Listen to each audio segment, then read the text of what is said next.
Hey, let's start working in our science book.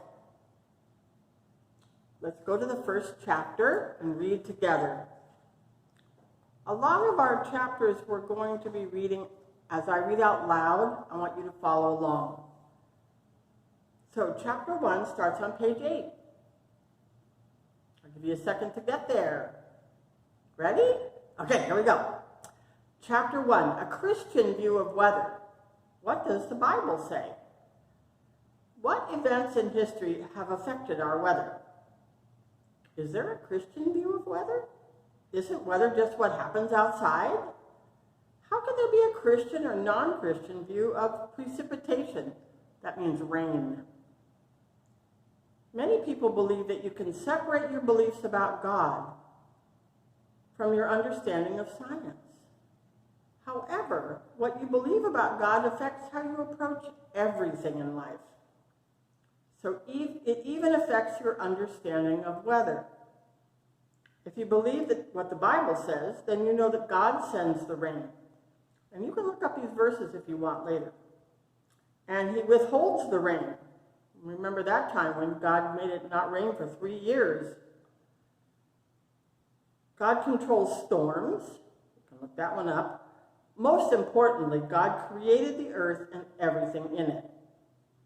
We learned that last week when we read those scriptures. He set up the way the weather operates, and he can work within the natural laws he has established, as well as outside those laws to accomplish his purposes, to get done what he needs to get done. Next paragraph. The planet that we live on has been affected by 3 major events in history. The first was the creation. In the beginning, everything was very good. But man rebelled against God, and as a result, God cursed the earth. So that's the second thing, the cursing of creation. Later, because of man's continual sin, God destroyed all the people except those in Noah's family by sending a worldwide flood. This flood has a tremendous effect on the planet, including changing the weather. We will look at the weather before and after the flood in later lessons. This is just the introduction. New paragraph. Our belief about God determines whether we recognize the weather patterns as random changes of nature.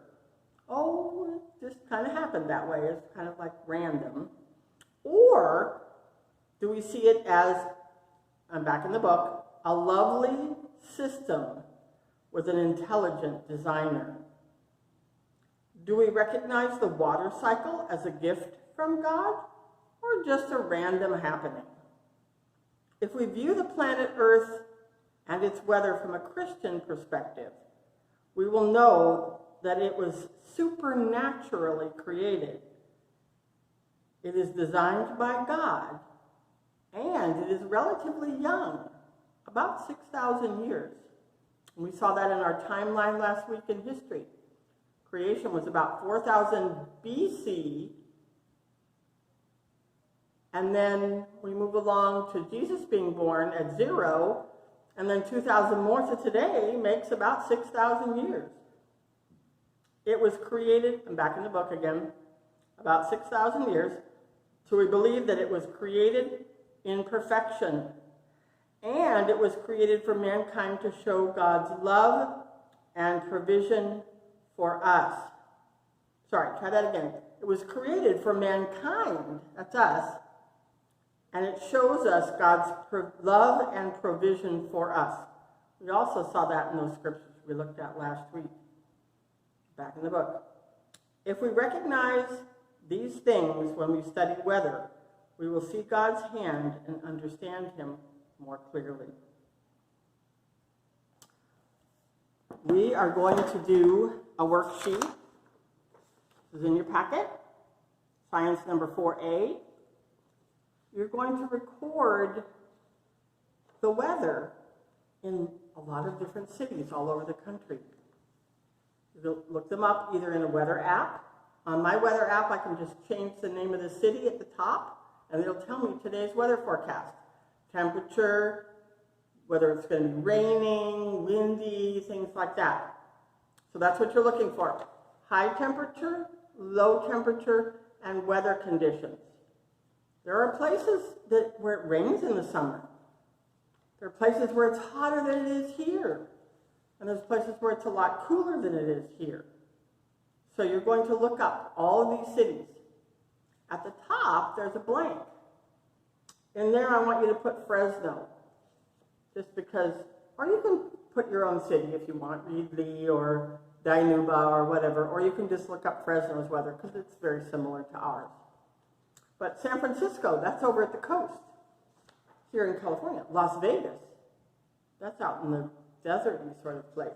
Phoenix, whoa, Arizona, it gets hot there.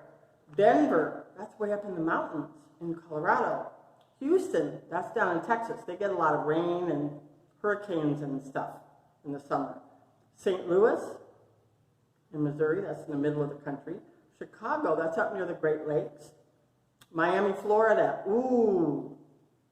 If you do this right away on Monday, you might get some stuff about the hurricane that's going through there, or maybe it might have already passed. Atlanta in Georgia. Philadelphia, that's up near, kind of near Washington, D.C. Oh, and Washington, D.C. itself. So Philadelphia is a little away from Washington, but not very far. It's on the East Coast.